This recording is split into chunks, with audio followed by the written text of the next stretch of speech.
Dear students, I am Mr. Rahul Haq, lecturer English, teaching you class 12th English. We are at page number 83 of your textbooks in our second, studying the topic Dr. C.V. Raman, the celebrated genius. Come to page number 83, para number 3. In the previous lecture, you understood that Dr. C.V. Raman was a brilliant scientist, Indian, who won the Nobel Prize in 1930. Now, and also you came to know about his background, his birthplace in Tamil Nadu, and why he was not allowed to go abroad for further studies, and just remaining in India, the brilliant scientist managed to carry on research that finally won him Nobel Prize in 1930. और आगे देखते हैं हम आगे कि उसके बाद इन्होंने क्या किया. हमने देखा कि वो असिस्टेंट अकाउंटेंट जनरल की नौकरी उन्होंने भारत में ली, लेकिन उसके बावजूद वो मॉर्निंग इवनिंग में लगातार रिसर्च करते रहे. इतना उनको साइंस की तरफ उनका इंटरेस्ट था. Now para 3, page number 83. After 10 years of government service, 10 साल तक जब उन्होंने सर्विस की assistant accountant general, Rama resigned the job to work as a professor of physics at Calcutta university. तो वो कलकत्ता यूनिवर्सिटी में प्रोफेसर हो गए फिज़िक्स पढ़ाने के लिए. Despite the fact that the university paid him a lower salary that the government did. हालांकि हमने ये भी देखा कि गवर्नमेंट जॉब में उन्हें बहुत अच्छी सैलरी मिलती थी, लेकिन अब कम. लेकिन इंटरेस्ट की बात है. It was the university laboratory that Raman did the most important research of his life. तो कलकत्ता यूनिवर्सिटी के लैबोरेटरी में ही उन्होंने फिज़िक्स पर रिसर्च करना शुरू किए. Behaviour of light in the transparent objects. तो आगे देखते हैं हम. The world was not slow to recognise the importance of C V. Raman's achievements. लेकिन दुनिया ने भी बड़ी जल्दी रिकॉग्नाइज़ किया कि इन्होंने एक बहुत ही अच्छा रिसर्च किया है, एक अच्छी अचीवमेंट दिखाई है. When the when the Nobel Award was announced, I saw it as a personal triumph. तो डॉक्टर सी वी रमन ख़ुद लिखते हैं, उनके अपने वर्ड्स हैं ये, कि जब नोबेल प्राइज़ अवार्ड की अनाउंसमेंट हुई, I saw it as a personal triumph. तो मुझे लगा ये मेरी ज़ाती कामयाबी है. ट्रिम्फ मतलब कामयाबी, एन अचीवमेंट, मैंने कुछ हासिल किया है. Recognition for a remarkable discovery. तो मेरी बात को, मेरी डिस्कवरी को माना गया, एक्सेप्ट किया गया. For reaching the goal I had pursued for 7 years. तो 7 साल तक उन्होंने मेहनत की थी रिसर्च, जब उन्हें फाइनली इसका आंसर मिला. But when I sat in the crowded hall and I saw the sea of western faces surrounding me, तो जब वो नोबेल प्राइज़ लेने के लिए जब उनको बुलाया गया, तो उन्होंने देखा कि उनके आसपास सब वेस्टर्न ब्राउनिश कलर के चेहरे हैं, अंग्रेज़ लोग बैठे हुए हैं. And I the only Indian, सिर्फ एक ही इंडियन उनमें था. इन माई टर्बन एंड क्लोज्ड कोट. तो इंडियन जो कोट होता है वो पहने हुए थे और सर पर पगड़ी थी, तो दूर से पहचाने जाते थे कि ये आदमी इंडियन है.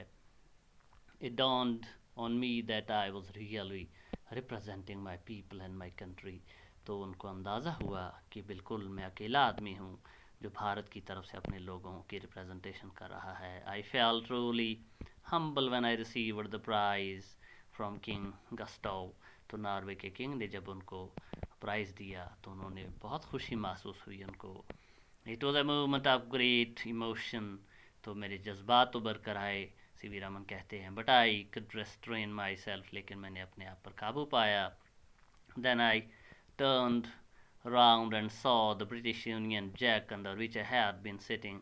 फिर अचानक को अपने आसपास देखा उन्होंने, तो उन्हें अंदाज़ा हुआ कि वो भारत के झंडे के नीचे नहीं हैं, बल्कि ब्रिटिश यूनियन जैक, अंग्रेज़ झंडे के नीचे हैं. क्योंकि आप बच्चों, आपको पता होना चाहिए 1930s में इंडिया जो था वो अंग्रेज़ों के कब्ज़े में था और भारत का कोई अपना झंडा नहीं था. भारत एक सॉवरियन स्टेट नहीं था, बल्कि ब्रिटिश एम्पायर का हिस्सा था, इसीलिए अपना कोई झंडा नहीं था.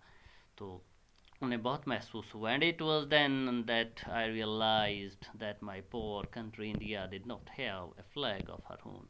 तो पहली बार उन्हें अंदाज़ा हुआ, उन्हें तकलीफ़ हुई ये देखकर कि मेरे मुल्क भारत का अपना झंडा तक नहीं है. and it was that this triggered off my complete breakdown. तो इस चीज़ ने मुझे अंदर से तोड़ कर रख दिया. He was so moved by emotions that tears started streaming down his face.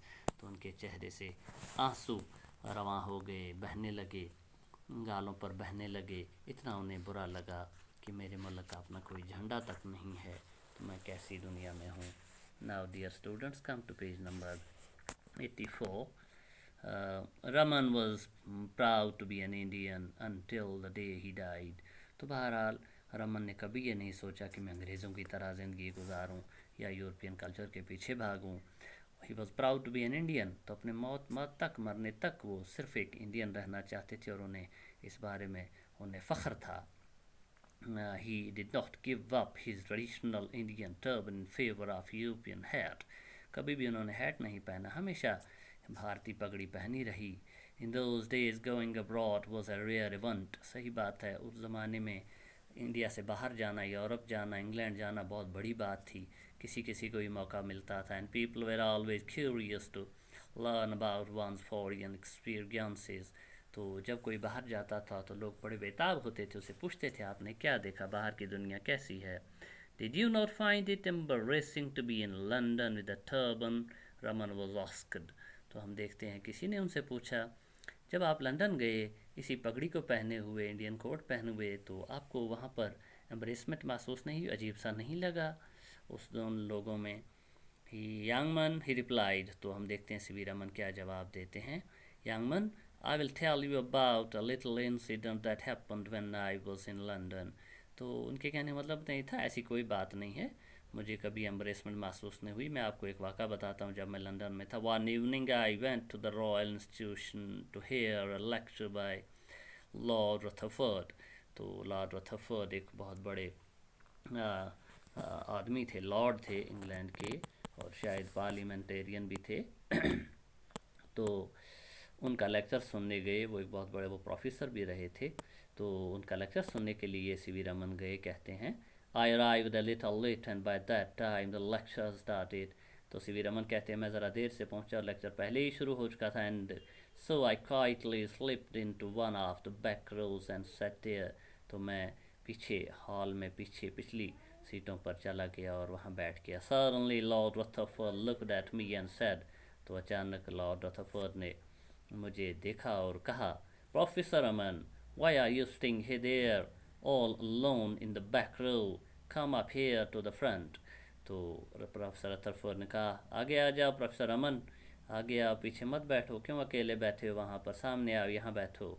I then went and sat in the front row with all the famous British scientists.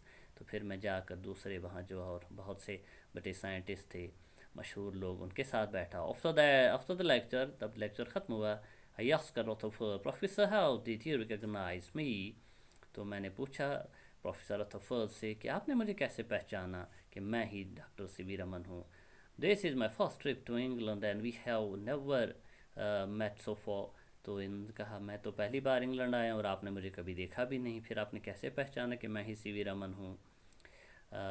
रथरफोर्ड replied. देखते हैं हमने तो लॉर्ड रथरफोर्ड ने क्या जवाब दिया. Well I have read your papers and when I saw a person in the audience wearing A Madrasi turban I knew it must be you. तो कहने लगे मैंने आपके रिसर्च को पढ़ा है, तो जब मैंने लोगों में देखा एक मद्रासी, एक आदमी बैठा हुआ जिसने मद्रासी टर्बन दस्तार पहना हुआ है, तो मुझे बिल्कुल अंदाज़ा हुआ कि ये आप ही हो सकते हैं. So young man, now tell me what is wrong with a Madrasi turban.